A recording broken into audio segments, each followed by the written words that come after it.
Assalamualaikum warahmatullahi wabarakatuh. Selamat pagi anak-anakku yang hebat kelas 4. Hari ini kita akan belajar tema 4, berbagai pekerjaan, subtema 3, pekerjaan orang tuaku, pembelajaran 3. Dan sebelum kita memulai pembelajaran kita pada hari ini, jangan lupa untuk siapkan buku catatan kalian untuk mencatat hal-hal penting yang akan dibahas pada pembelajaran kita hari ini. Nah, sudah siap belajar kan semuanya? Yuk kita mulai, let's go! Pekerjaan ibuku adalah pengrajin cenderamata dari barang-barang bekas. Ingin tahu lebih lanjut tentang pekerjaan itu? Yuk kita cari tahu. Pekerjaan ibuku adalah pengrajin cenderamata. Barang yang diciptakannya sangatlah unik karena dibuat dari barang-barang bekas. Cenderamata yang dihasilkan oleh ibuku adalah tempat tisu dan gantungan kunci. Pembuatan kerajinan cenderamata yang memanfaatkan barang-barang bekas dapat menjaga keseimbangan alam. Kegiatan tersebut juga dapat menjaga kebersihan dan kelestarian lingkungan kita. Jika kita mampu untuk mengolah barang-barang bekas tersebut dengan baik, kita dapat menghasilkan produk-produk cenderamata yang menarik untuk dijual. Memanfaatkan barang-barang bekas menjadi sesuatu yang bernilai merupakan pekerjaan yang mulia. Di samping dapat mendatangkan uang, juga dapat menjaga lingkungan dari pencemaran yang berdampak buruk bagi kehidupan kita. Seorang pengrajin barang bekas mengolah barang bekas atau sampah menjadi benda yang bisa dijual dan menghasilkan uang. Selain itu, pekerjaan ini juga mengurangi tumpukan sampah yang ada di sekitar kita. Dalam kehidupan sehari-hari, kita tidak akan pernah terlepas dari sampah. Hal ini dikarenakan setiap kegiatan yang kita lakukan selalu menghasilkan sampah.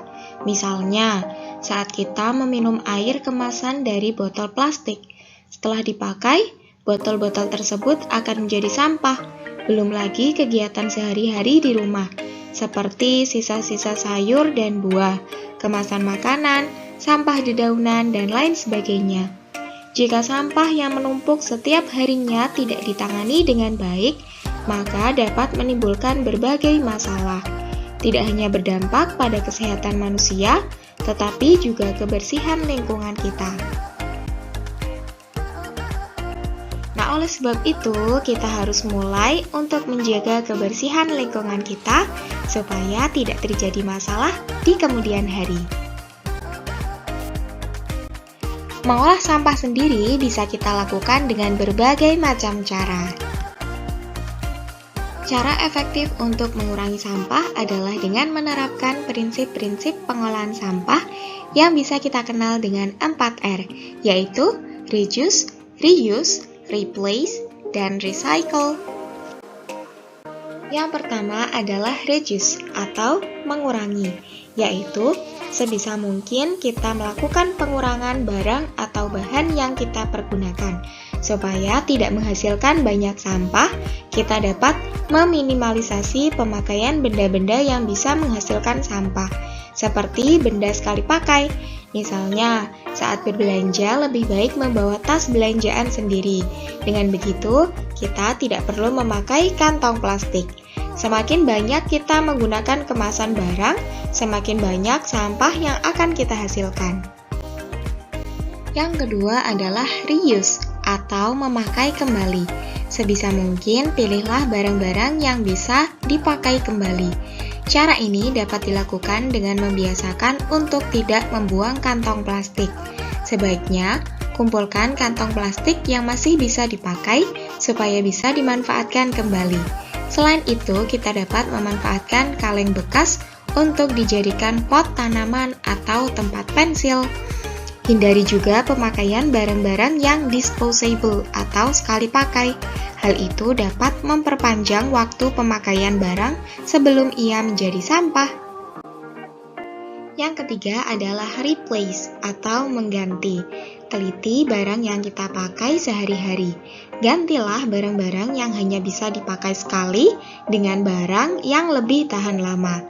Contohnya, kita dapat mengganti botol minuman menjadi botol yang dapat dimanfaatkan secara berulang kali, seperti botol yang terbuat dari kaca atau aluminium. Nah, telitilah agar kita hanya memakai barang-barang yang lebih ramah lingkungan. Dan yang terakhir adalah recycle atau mendaur ulang. Nah, sebisa mungkin barang-barang yang sudah tidak berguna lagi bisa didaur ulang. Dalam hal ini, kita harus membedakan antara sampah anorganik dengan sampah organik.